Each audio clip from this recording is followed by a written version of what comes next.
All right, welcome back, YouTube, to the GOATcast podcast. I know we're back a little quicker than usual. Last night we went through the Western Conference first round matchups, and tonight we're going to continue with the Eastern Conference teams. So I am CW, and I'm joined here with BigNige, who just has some games going on. How you feeling? Yeah, I'm a little under the weather today. Got a massive headache, so y'all gonna bear with me. I'll still try to give y'all my best, but just bear with me tonight. All right, well, we're gonna bear with Big Nines tonight. Last night we had the Eastern Conference play-in tournament, and shockingly, the 76ers went over the Miami Heat. Unfortunately, Jimmy Butler went down. He's probably out for foreseeable future. And Embiid is hobbled up since coming back. And then we had the Chicago Bulls take down the Atlanta Hawks. So we're going to jump into number one Boston Celtics. And I don't think it matters what team between the Miami Heat and Chicago Bulls come out of that play-in tournament. I think it's pretty much a foregone conclusion, but do you have any insight on that matchup? I mean, if it's the Bulls, Celtics are gonna beat the brakes off of them. I give the Bulls, if I want to be nice, maybe a game if the Celtics just go cold from shooting a bunch of threes since they're a three heavy team. If they play Miami, I mean, without Jimmy Butler, they have no chance of winning like probably any games against the Celtics. I mean, again, Miami's very well coached. And some of their players can just get crazy hot at certain times. Obviously, that wasn't the case last night against the Sixers, where Tyler Mhm. Hero was kind of taking a bunch of shots. Some shots I kind of thought he shouldn't have been taking, but that's neither here nor there. Um, so either way you slice it, Celtics are going to sleep through the first round, the first round of the playoffs. Yeah, I mean, and Terry Rozier's not healthy right now either for the Miami Heat. So pretty much their offensive punch is gone. And Chicago, I mean, Kobe White is not going to go off like that every night. And they don't, I mean, if that's all you got, you're not winning. So Celtics, I would say in a sweep. I don't see either team getting them even one time unless it's just a complete um, choke job by the Boston Celtics. So I don't even think we need to spend any more time on this. The Boston Celtics, I would say in four. If it goes five, it's going to be a lucky win for whichever team somehow gets to that eighth spot. So a more interesting first round is the number two seed New York Knicks, who jumped up to that spot. Took that spot from Milwaukee, and the number seven Philadelphia 76ers, who have been sliding, but now that Embiid's back, they've been a little bit better. Who do you got taking that first round matchup? Yeah, so for this one, I think obviously with Embiid not being 100%, him kind of being hobbled, he looked okay against Miami. Obviously, I'd say he probably looked about 70%. And this is the year where he finally has a really good supporting cast and a bona fide second option that's looking to give him the ball and kind of get out the way. But at the same time, Tyrese Maxey can put the ball on the floor. He can shoot it with the best of them, and he's lightning quick. I just kind of wish Embiid was healthy, man. They even got another really good shooter in Buddy Hield. Like they have the pieces to make a run this year, but unfortunately, because Joel Embiid just isn't 100%, they go as far as he can take them. And I don't believe a 70% Joel Embiid can take that Sixers team past a really good New York Knicks team led by Jalen Brunson, who, in many people's eyes, is probably in the MVP race, at least top five for sure. He's got definitely one heck of a case. Um, I look for the Knicks to take care of business. Like I said, if Embiid was healthy, I think the Sixers would have a really good shot at taking the Knicks down because they have nobody who can deal with Embiid. But like I said, he's not going to get healthier as the playoffs get on. So Yeah. New York will just wear him down. I have the Knicks in six, maybe five if I'm going to be nice. But I think Philly is really good, and they're not a true 7 seed. I think Yeah. they're more of like a 4 or 5, or at best a 3 seed, given how they played this year. But I have Knicks in 6. Okay. I mean, that's fair. I do want to notate this: Knicks are missing Julius Randle, and I think if they had their full team, it would be a little bit easier for them. Embiid is you got to if you're Nick Nurse and that crew, do you keep him out there and just he's almost hobbled after every play or after every sequence, and he's your franchise player. So do you keep him out there to just continuously get hurt, or do you finally pull the plug? I don't think the Sixers have what it takes to make a deep run. So I really think that they need to just maybe see what Embiid has for the first quarter, first half, and then maybe shut him down. Because if this is a blowout, then there's no need for Embiid to be out there, and it has the potential to be that with the Knicks playing the way they've been playing. I do think the Knicks are missing something without Julius Randle because Brunson doesn't really have a second option, but I guess DaVincio is kind of that second option right now, and they got Bogdanovic, one of them, and uh, even though Dibbs has played Josh Hart and those guys to the ground, they have those guys who get no break. So I guess they're in shape to go heavy in the playoffs. So I mean, they just have a lot of workmen that can get the job done. I mean, the Sixers are a good team, but they're just not going to have enough without a healthy Embiid to beat the Knicks. So I say the Knicks in, like you said, probably 6. I think Philly can win some at home and make it competitive, but in the end, I think the Knicks just have a little bit too much. So with that said, and even though a lot of people have the Sixers going over the Knicks, but actually the Sixers are the favorites to win that. But I think a lot of people are overestimating how much um, Embiid can do. So I'm gonna take that with the just lightly. But I know we're kind of speeding through this, but it's late night here on the East Coast, so we're a little tired. And so next up, we have the Milwaukee Bucks, who have dropped down to number 3. We're steady at 2 for most of the season. They lost Giannis towards the end of the regular season. He will most likely return at some point if they can maintain throughout this first round, but they'll play a team that has played them really well. They, I believe, are only 1-4 against, and that one win was where Giannis had to break the record for the Milwaukee Bucks to get them a win. So, what do you think about this 3-6? Is it a true 3-6, or are the Bucks in trouble? To me, this one kind of feels like a 4 or 5 matchup. To be completely honest with you, um, I'll first foremost and say that one of the biggest keys for this series is Giannis.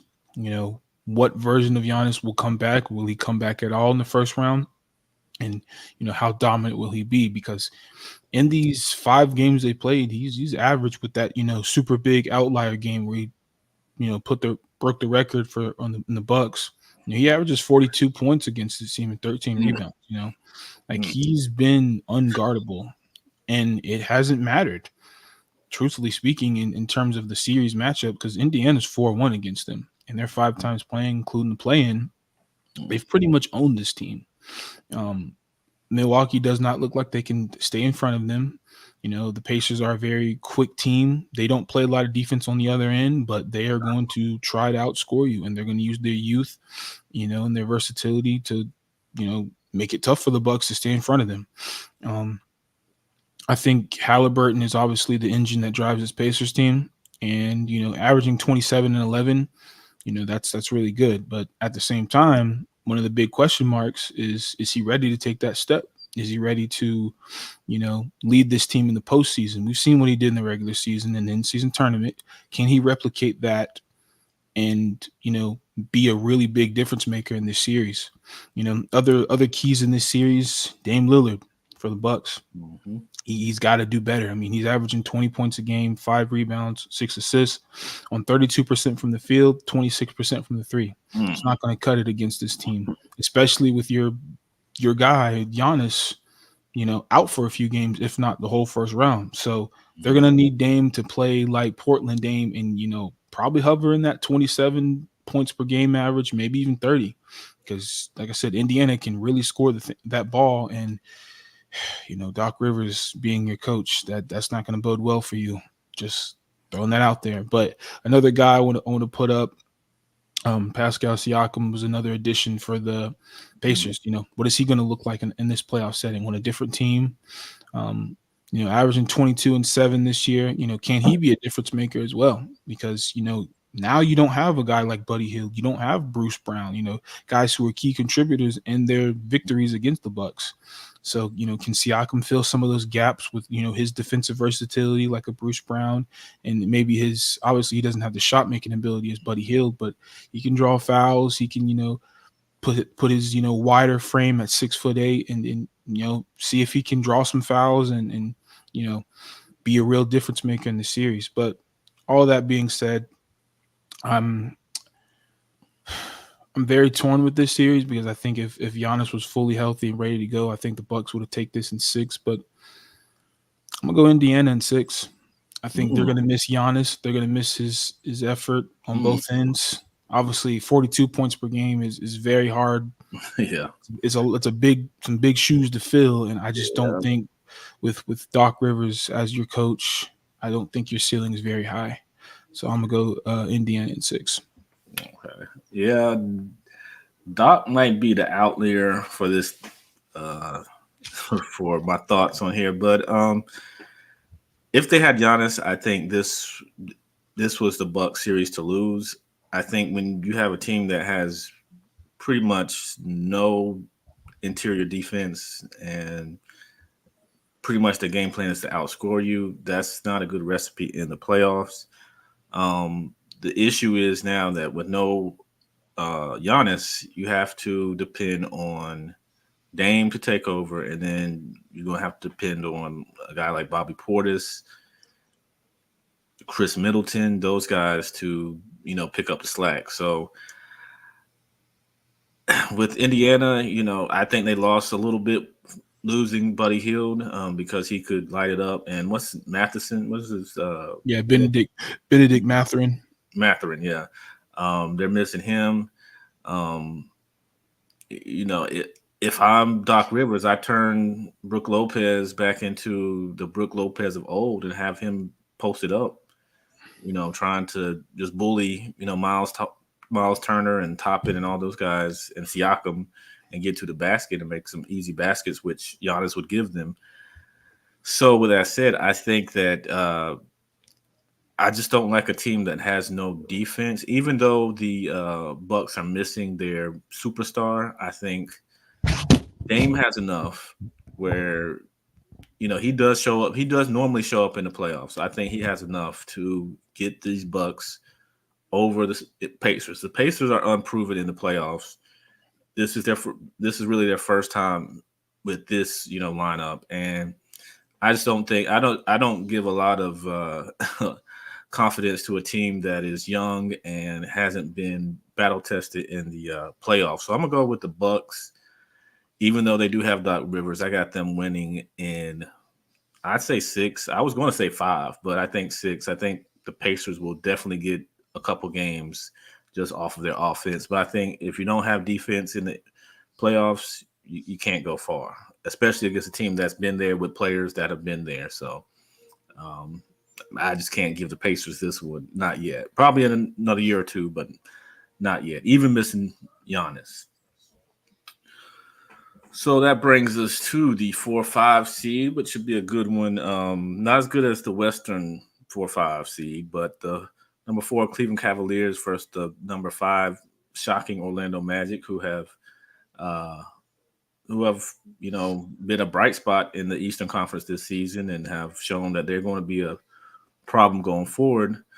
Do you think these Cleveland Cavaliers, who have looked okay throughout the season, can beat, a young Orlando Magic team? Well, it's interesting. Cleveland has been really bad since the All Star break. Post All Star break, they've been 12-17. Obviously, Donovan Mitchell went down with the injury, and he's been playing himself back into shape. He's looked pretty good in the last couple of games of the season. I think averaging somewhere between like 24 points a game. Shooting better splits. But looking at these two teams, um, it's very apparent the shooting discrepancy. Like the Cavs are, 15th in the league in 3-point, percentage, where the Magic are near last in 24th in 3-point Mhm. percentage. They're not a good defensive rebounding team at 25th in the league. Cleveland, obviously, with those two twin towers down there, they're 11th in defensive rebounding. So obviously, they're really good at cleaning the glass. Um, but I think in terms of like versatile defenders, I think that's where the Magic have the edge, and I think that's where they can make things interesting. Um, so Mm. obviously you have Donovan Mitchell and Darius Garland, two, you know, dynamic level point guards or guards in this league, but they're not going to give you much on that end on the other end of the floor. They're pretty much they can be hunted in a playoff series when you play them both together. Another thing going wrong for Cleveland is they have two bigs, Evan Mobley and Jared Allen. And we've seen the Knicks just last season. They exploited Jared Allen. I mean not Jared Allen, excuse me, Evan Mobley, Yeah. in his the pick and roll coverage, they're dropping. They're going to concede the mid-range shot to Evan Mobley, and he was not making them. He was damn near unplayable in that series because he just was not effective, especially Mhm. alongside Jared Allen. Um, so I would say the key, obviously, Donovan Mitchell is by far the best player in the series. Um, he's going to need to be Donovan Mitchell. They're going to need 25 plus a night from him because this Orlando Magic team is very scrappy on defense. Um, and not a lot of guys are going to get too many clean looks against this team. They're very sound, very, very athletic, and very fast on defense. Another thing for Cleveland, they need to figure out how they're going to stagger minutes between Mobley and Allen. I don't think it'd be a good idea to play them both at the same time. I think you bring in a guy like Struce, bring in a Coro, maybe Dean Wade if he's healthy or not, but bring in some versatility. You don't want two non-shooting big men in today's offense. It's not working. It's gonna make guys like Donovan Mitchell have to shoot further and more contested shots because the paint's going to be packed. Um, so questions for Cleveland is obviously can Mitchell and Garland survive defensively? Like, will they get hunted? Will they try? Will Orlando be able to get them to switch off, and maybe a guy like Paulo gets a Donovan Mitchell or Darius Garland switch on the screen, and if that's the case, barbecue chicken.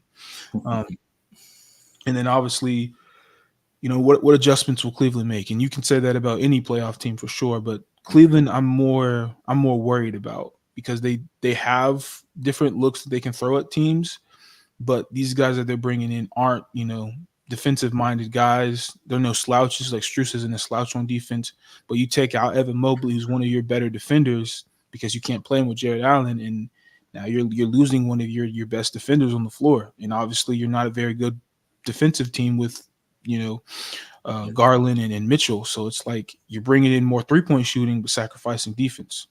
If these guys are hitting their shots, it could work. But if they're not, now you got less defenders on the floor. So that's the keys for Cleveland. Um, Keys for Orlando.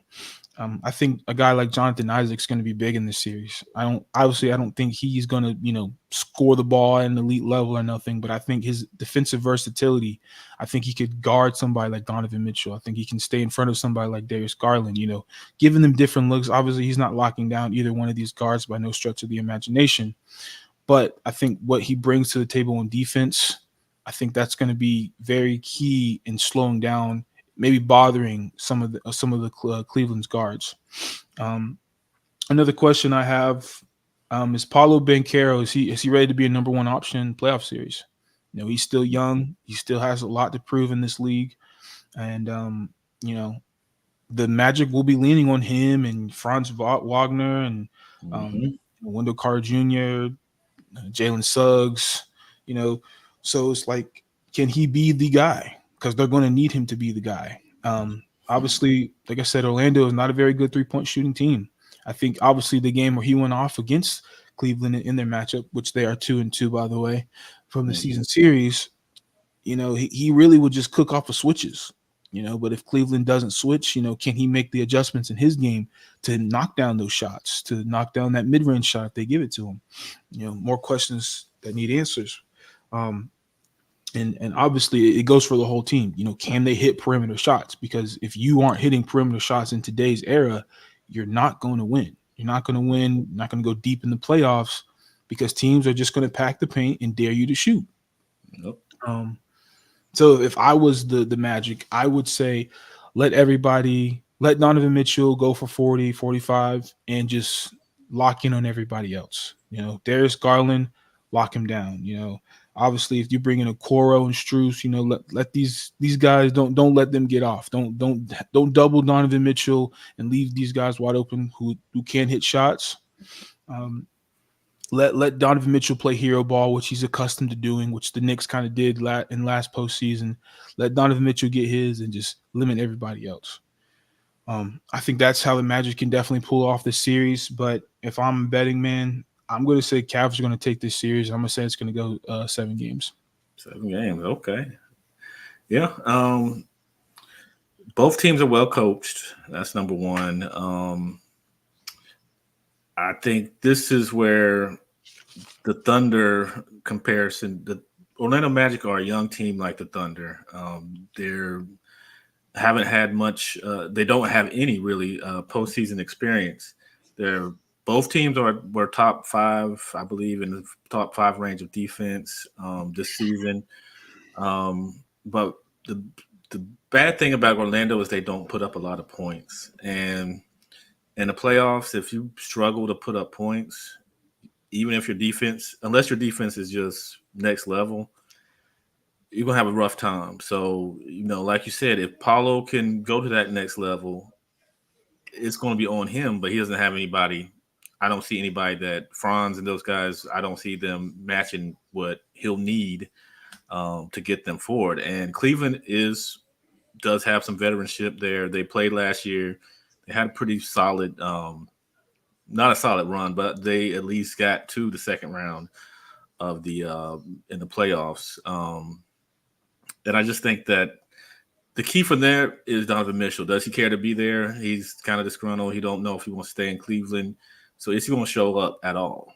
If he does show up, I think this is Cleveland's series to lose because I don't think Orlando's ready. But if he's 1 foot out the door, I don't think he's going to do a Kawhi in Toronto and, just will this team to victories. I think he's going to, try to put up his numbers and he'll get his numbers to say, at least he tried. But beyond that, he's not going to give you a whole lot. And, that Cleveland team, I think, is well oiled. Like I said, they're well coached. And I just don't think Orlando's ready yet. I think they're just too young.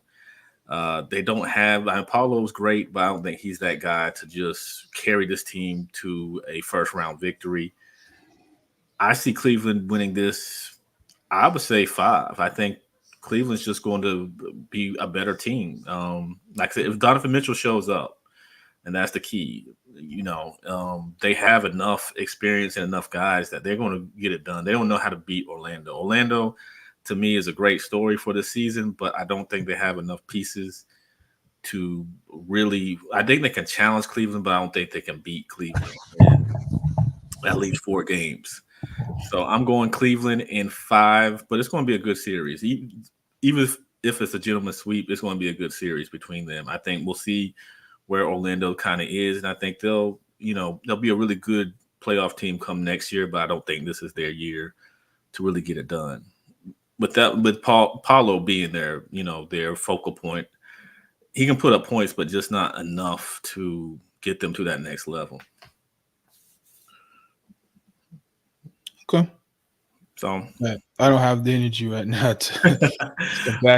we can tell. But so that is our Eastern Conference predictions for the first round. Of course, we have tomorrow night where the play-ins will conclude, but it don't matter against Boston, and we the Kings pretty much have it, in my opinion, locked in unless they just have a complete meltdown. So If you haven't checked the Western Conference predictions, that is on the channel, so check that. Any parting words? I know we kind of sped through it, but it's a late night here on the East Coast, so we got work. Both of us have work tomorrow. Make sure you drink plenty of water before you do any kind of physical activity. Take my word for it. There you go. Migraines are not fun. Words to live by, and write that down. So make sure you drink a lot of water throughout the day. So I have nothing. If you enjoyed this, please like and subscribe to the channel, and we will be back soon with more content. We'll be back next week to see what's going on with these playoffs, and hopefully we got some good matchups coming up Saturday and Sunday. So see you then. All right, y'all.